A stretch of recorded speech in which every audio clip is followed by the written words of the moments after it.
Hello everyone, Burb here. I wanted to do one last math video before I start my vacation in earnest, so today I'm talking about scrolls manuals and Notepad. The math behind this is quite simple, but there's a lot of very good implications that we can use to make our lives a lot easier later. And I know a lot of you probably know the math behind this, but you may not know the implications of this. This video could be alternatively titled as the importance of baselining. So we're going to be using the fact that scrolls are very simple to understand to make more complex problems later on easier to understand. And this is an engineering concept that I will get into later. Scrolls work on one axis. It's technically two axes, but we are going to merge them together into a singular axis. The value behind understanding how scrolls work, or scrolls manuals, and we're going to call them all scrolls even though they're scrolls manuals and notepads, is that they give only stats.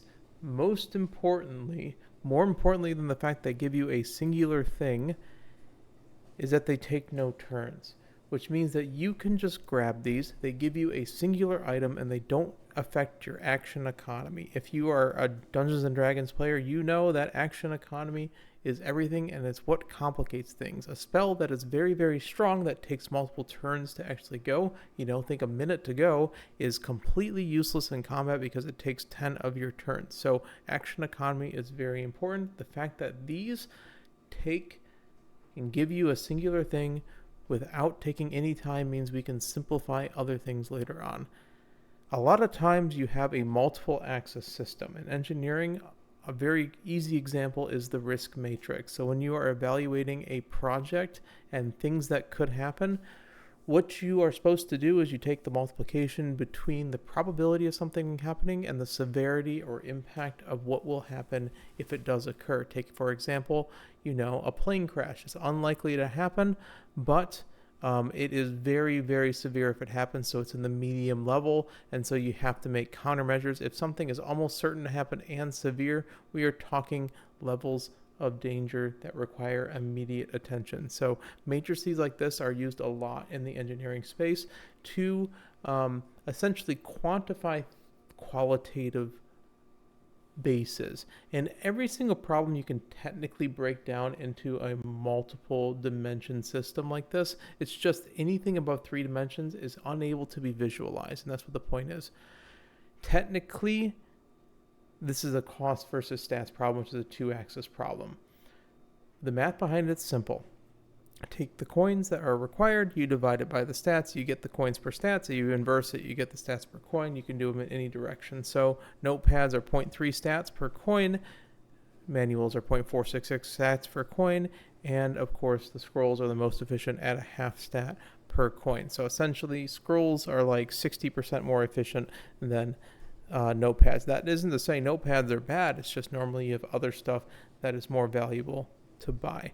If you were to place them on a graph, which is just cost versus stats, you would see basically that the cost per stats line, the 1-to-1, if you're using manual as your baseline, that this is not to scale particularly well, honestly, but you see basically that these two items most people will end up buying, and then this one falls a little bit short. Now, there's one thing to note that I'm not really taking into consideration right now, which is the value of specific stats versus others. Like if you're behind on stamina, stamina booklets are worth more.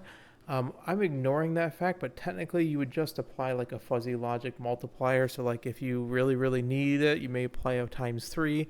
If you don't need a stat really, and you're probably going to bleed it anyways, but it's not 100% certain, you may apply like a 0.5 to this. But that's more perhaps a different video later on. This is just the base cost, because most times, I think in 90% of situations, you should be buying at least the top 2 because they are coin efficient. But we have basically determined that these are coin efficient. There's nothing that like the game has told us to. It's just through the feel of the game, and that is what I'm attempting to do in this series, is quantify things in the games that we know that are feels based. So this is going to be what's known as a baseline, because we need to look at other items. For example, what we did last time was hammers. Now, hammers give a lot of things. If you look at what they give, they have a cost. That's one dimension. It's depending on when you use it. It's not necessarily time, but it's what race you're doing, G1, G2, 3, G3, or the race time. Are you using it on Twinkle Climax? That changes the math completely. I purposely omitted it that because that's a separate video as well, but that is its own dimension, is what are you using the hammer on? And then, of course, you have your skill points gained and you have stats gains. And all of a sudden, you have a 4-dimensional system, right? Imagine a 4-dimensional object. You probably either thought of the Tesseract or you couldn't visualize it. I think those are the two options. I prefer not having graphs in the Tesseract form. I find it kind of difficult to understand. So personally, what I do is I start merging axes, and this is a very common thing we do, and you probably do this intuitively. But imagine you have stats gained and cost. Well, let's just call it cost per stat. If we do that with scrolls, we find we have a line, and it's the left side. You see, these things don't have any time. If we take our y direction being time, or our x direction, sorry, being time, and our y direction being the stats per cost, this is logarithmically. This is not linearly, because otherwise these would be very smushed together. You would find essentially that the scrolls on the top, the manuals in the middle, and the notepads in the bottom, and we can use these as essentially a baseline for the rest of our analysis in this series. We will use these particular breakpoints as sort of our y-axis a lot. So stats per cost is generally going to be our y-axis in a lot of it. The same is going to be for skill points per cost, stuff like that. It's just a very easy way to quantify it. So the easy conclusion is saying, hey, the scroll is efficient, the manual is efficient, but the manual is 10% behind, and then the notepad is 60% less efficient, so it's probably not worth buying unless you have an incredible amount of coin shop points to use.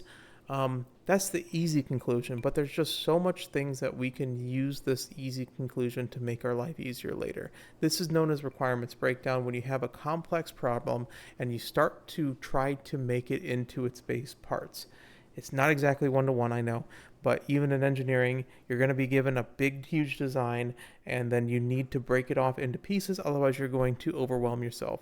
And basically, converging of axes is a very nice way to figure out efficiencies and stuff. Hammers. Let's do the analysis on hammers with our new baseline. Hammers, 25 cost, 3 stats for a normal race, for stats per coin at 0.12 stats per coin.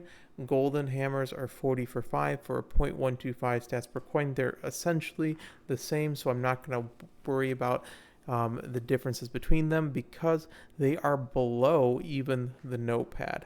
And that's the thing to note, is if you only care about stats, which you almost should always care, to be honest, you should honestly care more about the skill points and the stats on these. But if you're only looking for stats, shot points wise, manuals are technically better than these hammers themselves, which is kind of wild to think about, but you have to realize hammers also give skill points, which are very, very valuable. So it's not, you're not buying the hammers for the stats, you're buying them for the skill points, is what I'm trying to say. Now, I did omit this from the previous video on purpose, and I'm going to gloss over this a little bit because that is a completely separate video, but the Climax races do give more stats. They give you plus X to all rather than just the plus X to a singular. So the plus 3 all that you're normally getting through, if you have 50% to 70% race bonus, I believe, that's 15 stats for the same cost, which means you're getting 0.6. And then, of course, the golden gives you plus 5 all, which gives you 0.625. Now, these are still pretty close, so I'm going to just simplify it now. But if you look at it, this is sort of where, this will be a completely separate video in a future video, but if you look at the Twinkle Star Climax hammers, stats per cost is well above all the stats gained, which means that especially true is that if you have the choice between a scroll and your second or third, hammer, golden clean hammer, the hammer technically will be more stats, which is intuitive, but not necessarily drawn out quantitatively, which is the point of these videos. I know this has been a pretty simple and a fairly short video. This will be the baseline that we use in a lot of future videos. And again, the sort of conditional use of different items and having a variety of items will be a more strategic lecture, where this has been more of a purely math analysis on it. So I hope that you have enjoyed. Like I said, it's a simple topic, but I wanted to leave you guys with a math video. I am on vacation at this point. I am making videos, but probably if it's not a pre-recorded video, as I talked about yesterday, it will probably be on vacation audio. So I think I will be able to make 1 or 2 math videos from this. I hope so. I hope you enjoyed. Take care, everyone. I'll try to answer questions in the comments. If you have any questions on this, do not worry. Burb out.